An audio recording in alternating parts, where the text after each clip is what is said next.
to the outside, and known agenda, and they're into the stretch, and it's Essential Quality and a stubborn Hot Rod Charlie, and the two of them putting on a match race with a furlong to run. Essential Quality on the outside. Hot Rod Charlie won't go away. Essential Quality, too good. Essential Quality has won the Belmont Stakes. Welcome back to Racing Rundown. On this video, we're going to be recapping the 2021 Belmont Stakes won by last year's champion 2-year-old Essential Quality. A couple of interesting statistical notes to talk about before we get into breaking down this race. Essential Quality is the first Breeders' Cup Juvenile winner in the history of the Belmont Stakes to win the Belmont Stakes. So that's a very interesting statistic to know. Something that I did not realize. I had probably seen it registered in my head before our preview, but I didn't bring that up. That was on me for failing to bring that up. But first champion 2-year-old, or first, not champion 2-year-old, first Breeders' Cup Juvenile winner to win the Belmont Stakes. And also, the runner-up Hot Rod Charlie ran second in the Belmont Stakes, and the first time that that's ever happened in a Triple Crown race. A 1-2 finish group from a Breeders' Cup Juvenile race went on to do the same thing in a Triple Crown race. So, a couple very cool things to look at in terms of statistical notes for this race, but we'll get into the winner, Essential Quality. This is a very formful race. There's not much excuses to make, not really any horses that ran poorly, just one horse that we thought would run good, that didn't really run as well as people thought he would, depending on whether or not you liked him.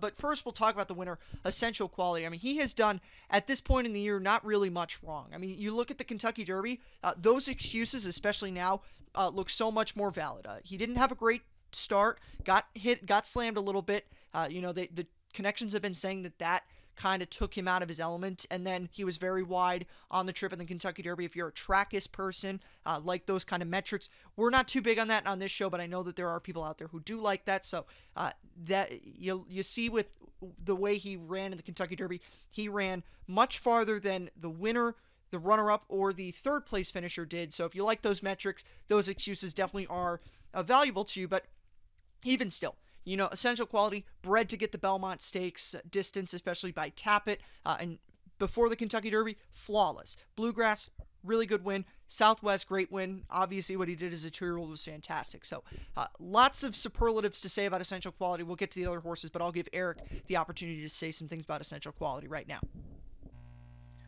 Just another great performance from a horse. So I think, once again, there were questions about it, but now I think he's officially in, I imagine, everybody's mind that he is the best horse, best 3-year-old in this year's crop. Just a great performance.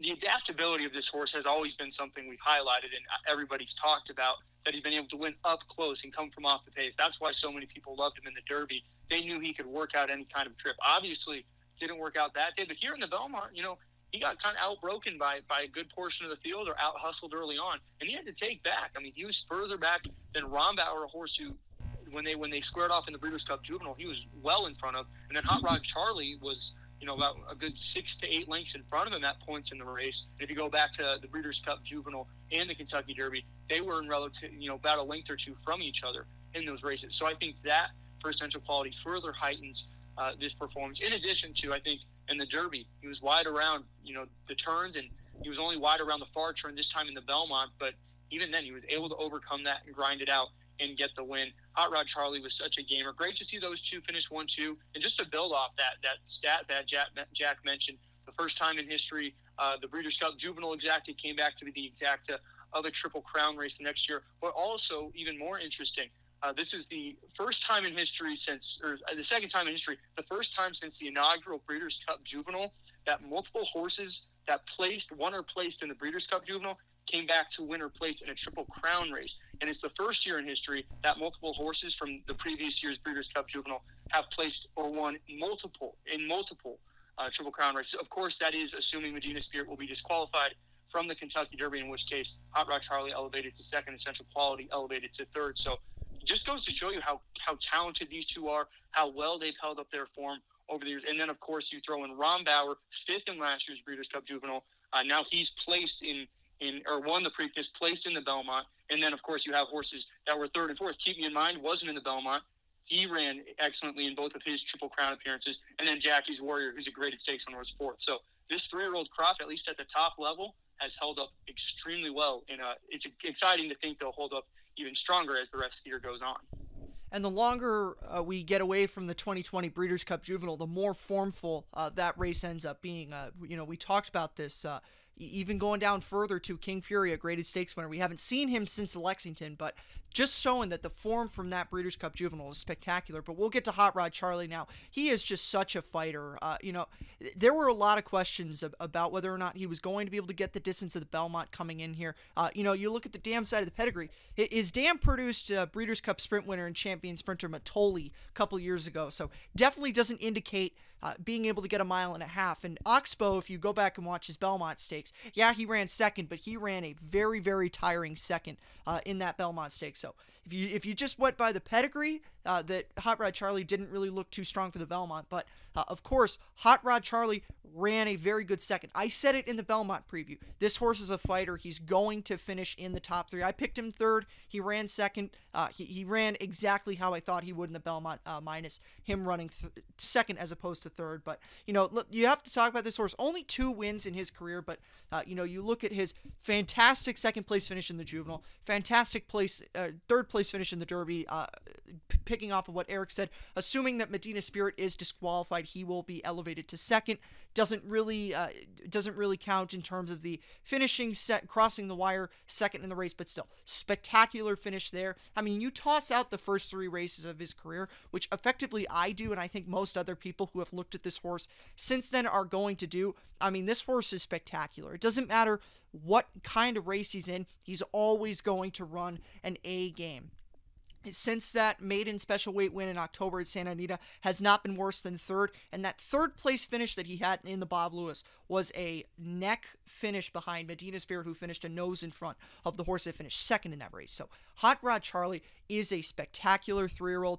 It's unfortunate, I always talk amongst people, and we're going to be having this at some point on Racing Runout, about underrated horses in history. Now, obviously, we're watching Hot Rod Charlie now, but I think Hot Rod Charlie is going to be that horse that, people look back on this Triple Crown run and the Breeders' Cup races and say, this horse was such a fighter, such a tough horse. Unfortunately, he never got there on a big day, but he still got his chances to get there on a big day, and he is going to be a major, major factor in the races to come later on this year. I want to once again congratulate our friend Doug O'Neill for another really great run with this horse in a Triple Crown race.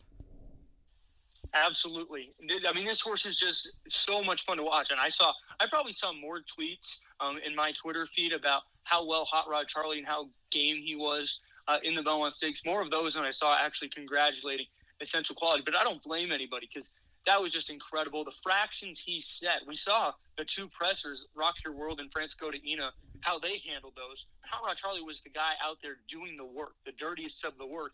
And he still stuck around, almost won this race. And I thought, even at times, he was re-rallying up the rail, and I thought he was maybe going to, get on past Essential Quality. But just another horse that has been the model of consistency, has been so much fun to watch. We know at some point in time he's going to get that elusive grade 1 victory at some point. But even then, he could even, I obviously am not hoping for this, but he could call it a career at this point in time, and you could still just, go on and on about how amazing he was. Excited to think about the prospects of what he could do for the rest of the year. Of course, being based on the West Coast, he even more realistically has an option of maybe looking at facing elders in a race like the Pacific Classic, or of course coming out west facing these types of horses in his own crop in a race like the Travers. No matter what, Doug O'Neill is not afraid of anything, and he's going to be putting this horse in all the big races. And it's just been fun. It's been fun to see this horse in the Triple Crown. Also, credit where credit's due. The horse did most of the work, but another excellent ride by Flavian Pratt in a Triple Crown race. Don't know how many times a jockey has ridden multiple horses in a Triple Crown. I know Calvin Burrell, of course, did it over a decade ago with his in 2009 with Mind That Bird and Rachel Alexander. But Flavian Pratt now 2 seconds and a victory on the Triple Crown this year. So just incredible rider. Had a great weekend, a great past month on the Triple Crown days, and with a great ride here, did as much as he could, and a good second to come with it. And now we'll move on to the Preakness winner from this year, Ron Bauer, the 3rd place finisher in this Belmont. Ron Bauer certainly exceeded my expectations, and I think exceeded a lot of other people's expectations. This was a horse that, you talk to a lot of people, and I saw so many people say this, and I was kind of one of these people myself, but a lot of people early in the week said, I don't think this horse is going to get the Belmont distance, no chance. And then people started to kind of come around on this horse. And that's why he went off at 5-1. If you looked at him even this morning, he was getting close to double digits. I think the highest I ever saw him was 9-1. He may have been higher, I'm not sure, but he went off at around 5-1 and got fairly significant backing. And he ran, I don't want to say very good because he was beaten over 12.5 lengths, but he ran a very credible race for much better than I thought he was going to run. And, you look at his move on the far turn, it looked like he was going to be a menace for a little bit. And even so, even though he didn't win the race, he had Known Agenda, who was a horse that was it looked like was going to get past him throughout the majority of the stretch. Fortunately for Bauer, he was able to hold on. And, I think that shows you that Bauer is still a good horse, even though he was beaten by Essential Quality by 12.5 lengths and beaten by Hot Rod Charlie by a little under that same margin, but still. Ran a very, very solid third place finish in here. Known Agenda, he is not a bad horse, but I think the Vino Rosso in him is really starting to come through. I'm not going to steal this point from Eric. Eric's going to go further into that, but Vino Rosso really starting to come through with Known Agenda. I thought that at the very least he should have been able to get past Bauer, but Bauer, really good horse to be able to hold off Known Agenda, although he didn't win the Belmont. There are going to be a lot of options for him going forward. Eric is also going to get into that with Bauer. But for those two, Bauer ran a great race. Known Agenda, not really sure what kind of horse he's going to be. I don't know that he's one that we can expect to see top things from, at least now, if you're someone who really believes in the Vino Rosso connection, which I think farther you go on, the more and more similar these two horses look. So we'll see if he becomes a 4-year-old monster like Vino Rosso does. That remains to be seen. But for now, I think the remainder of his 3-year-old year, I'm going to be very cautious on to whether or not I use Known Agenda. And I'm going to be in the same boat as you. If I'm going to come up with one good excuse for Known Agenda, it's definitely that nobody covered more ground than him, other than maybe Overtook, but I don't think Overtook, was ever really coming based on how he looked throughout the race. But for Known Agenda, in terms of, top quality contenders in here who people had quite a bit of money on, he certainly had that for him. That being said, I don't think he was ever, I thought he ran about as well as he could have. Was really, to be fair, Jose Ortiz was getting after him. He was hitting him right-handed at about the 5/8 pole. So, once again, a couple excuses, but at the end of the day, overmatched entirely by that top two. I think he's a horse who's going to take time to develop. You watch this horse's Belmont back, and you watch Vino Rosso's Belmont back from a couple years ago. Obviously, things start to change as the race gets running towards the half-mile pole. But the way they kind of both finished that race off and the way they set up early on, eerily similar, in my opinion. I think he's a horse that's going to take a little bit more time. Even his dam took a little bit more time to really, find her groove on the racetrack. So take your time with Known Agenda. If you're a Known Agenda supporter, a backer, I don't know about this year. I don't know if he's ever going to beat an Essential Quality or a Hot Rod Charlie. But he's not a bad horse, one to keep an eye on for the future. As for Bauer, though, I was very impressed. He was kind of swimming as they started to come into the far turn. I thought he was done. This was probably the biggest horse in terms of, the favorites in this race that I was pretty sure the distance was going to get to him. I think it did. Kind of towards the end, it kind of got to him, but at the same time, absolutely exceeded my expectations in this spot. He's a fighter. He's a gamer. He's never going to beat a Hot Rod Charlie or an Essential Quality. We've seen that on multiple occasions now. But at the same time, he's a very talented racehorse. He's a classic winner. And the biggest thing with him, nobody exiting this race has more options than Bauer because he loves the turf too. We could easily see him stick out west or even try to deny a turf triple series down the road. Or, hey, why not? Go for the Travers. The big money there. No matter what, he's adaptable. You'll see him in plenty of spots and plenty of races. You can't discount him because he's always been a gamer. He's always been a fighter. He just, he's had a couple races that don't look great on paper because of how things have set up, most notably the Breeders' Cup Juvenile, way too far back in that. The Bluegrass had no pace to run into. But when he gets, a good enough trip, where it's not certainly favoring one of the better horses in the race, like it has Essential Quality in both the Belmont and the Bluegrass Stakes, he runs big races every time. He's another very fun horse for fun connections. So absolutely want to continue to keep an eye. I think this top three, in my opinion, is the top three in the crop right now. I know that's kind of easy to say, but I think in that order, that's kind of what we're looking at right here. And I think they're going to continue to sustain that quality and high-level talent that they have throughout the rest of 2021.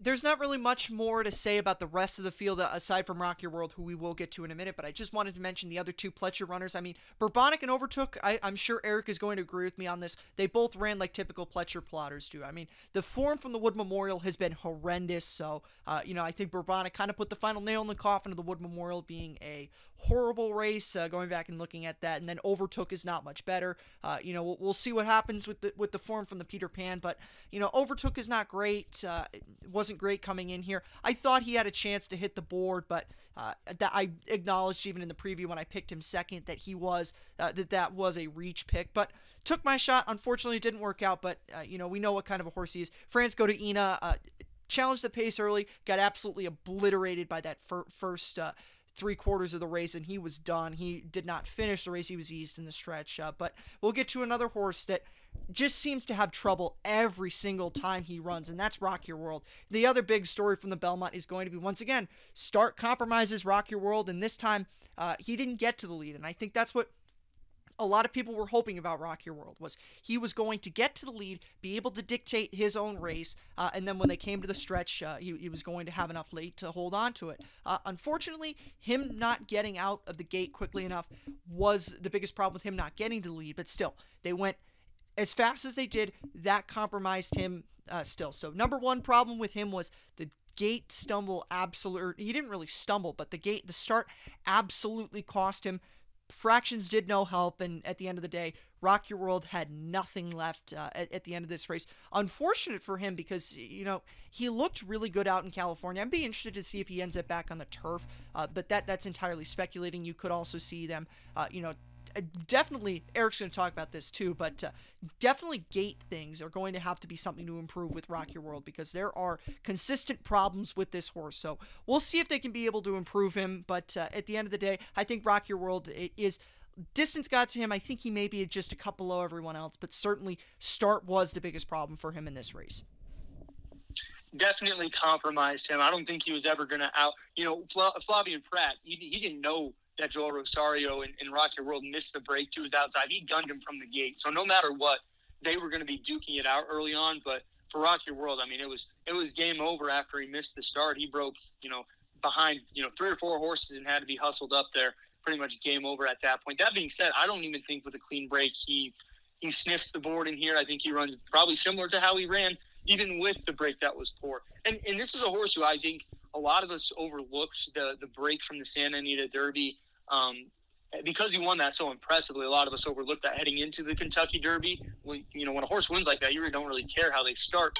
But if you watch it back, it wasn't as bad as the Kentucky Derby. It wasn't as bad as this Belmont Stakes. But it was still, on the slower side. And that's obviously going to lose you a Triple Crown race. You're going to beat the quality of field that was in that Santa Anita Derby even if you do break like that. So, and it is a problem that even dated back to his first 2 starts on the turf as well, where he was a bit slow out of the blocks. So definitely something to keep watching with the source going forward. But I think more than anything, I just think he's a cut below. Santa Anita Derby was mighty, mighty impressive. But even with the excuses, he's been absolutely floundering in his 2 tries in the Triple Crown. I mean, Essential Quality, he took more contact in the Derby than Essential Quality did, but Essential Quality still got bumped around quite a bit in the early goings of the Kentucky Derby. And he still finished 4th, beating a length with a wide trip. Rock Your World, it was game over from the beginning. Here in the Belmont, the moment he broke slowly, he got rushed up, and you kind of knew his game was over, a quarter of a mile into the race. Essential Quality, further back than he probably was expecting to be or wanted to be, had to, switch off heels as they went into the first turn. He still wins the race. Hot Rod Charlie goes out and sets blistering fractions. He still runs a valiant second. So, point is, I just think Rock Your World is just not that good, and he can't overcome the adversity. He can easily go out to Southern California, contend in those grade 2s and grade 3s that they have out there at Del Mar. But he's never going to sniff a winner's circle in one of these high-level grade 1s on the dirt. So that's obviously it for recapping the race. We did do a little bit of this kind of piecemeal throughout the video, but, now we're going to get into what's next for these horses. We're going to be doing mid-year Eclipse Awards on the podcast over on Racing Rundown episode number 111, so be sure to check that out this coming week to get a full view on what we think are the top horses of this 3-year-old crop, as well as who we think is the best horses, although it's pretty obvious, you can assume with how we've talked about the winner of this race. But looking ahead towards what's left in the year, we talked about it with Essential Quality. You can imagine that races like the Haskell, the Travers, will be on the table for him eventually, heading towards a Breeders' Cup Classic. Probably the same. Hot Rod Charlie has his options. He could go back out to the West Coast. He could stay out here. He's got options. And then we talked about it with Ron Bauer. Known Agenda is a horse that, like we mentioned, probably will be in these races, but I don't know that he's going to be a horse that can beat some of these. And then, horses underneath, Rock Your World, we'll see what happens with him. Overtook and Bourbonic, wouldn't be shocked to see them in races like the Travers, but they'll be running similar races to how they ran in this Belmont Stakes. So, that's how I see it with going forward. Eric is going to talk a little bit about what's coming up next week in terms of another 3-year-old that wasn't in the Belmont Stakes, but will certainly be a factor in this conversation. Yeah, and I know I mentioned it earlier. I'll reiterate it here. I think we have a pretty clear top 3 in this division. We'll talk about it more in the podcast next week with our mid-year Eclipse Awards. But I think, your top 2 from this race, kind of your clear top 2. They've shown it since last November in the Breeders' Cup. They've translated that to this year. Been very fun to see. Ron Bauer's kicking it. But I think the biggest horse, and he's kind of going to be, the most important horse, in terms of how this division continues to evolve as we get closer to the Travers and then Breeders' Cup, where these 3-year-olds will start to take on elders. But Mandaloun, your presumable Kentucky Derby winner, assuming Medina Spirit does get DQ'd, which I think we're all kind of just waiting on that announcement, but we know it's likely coming. When that happens, Mandaloun's going to be your Kentucky Derby winner. He finished in front of this top 2 from the Belmont, who I'm calling the top 2 in the division right now, in the Kentucky Derby. He runs in the Pegasus Stakes. I think it's a grade 2 or grade 3 at Monmouth next week. Either way, the quality of competition is not going to be there. It's going to be, hypothetically, a walk in the park for this horse. If he wins by 6 or 7, he's going to be a player in this division. Wins by a half length against a tier 2 horse, then you got to kind of wonder how he really holds up against his stablemate Essential Quality and Hot Rod Charlie. That's going to be a huge race. You got to make sure to tune into that to really see where this division stands, because if he breaks through there, easily up there with that top 2 and Hot Rod Charlie and Essential Quality. If he doesn't, probably 4th or 5th in this division, in my opinion. And with that being mentioned, that's it for this preview. We'll see you next week. Be sure to check out our mid-year Eclipse Awards over on Racing Rundown. We will also have a preview for that Pegasus Stakes, because that is going to be such a pivotal race going towards later on in the year, and assuming that all goes well, Mandaloun will be there. So that's it for this video. We'll see you next time. Have a good one. Circles up on the outside. The 2 of them will turn for home together, and Essential Quality is trying to get them. Here's Hot Rod Charlie, a huge long shot at 94-1, coming into the final 16th, but Essential Quality runs by. Jackie's Warriors giving way. Essential Quality's gonna do it. Essential Quality has won the Breeders' Cup.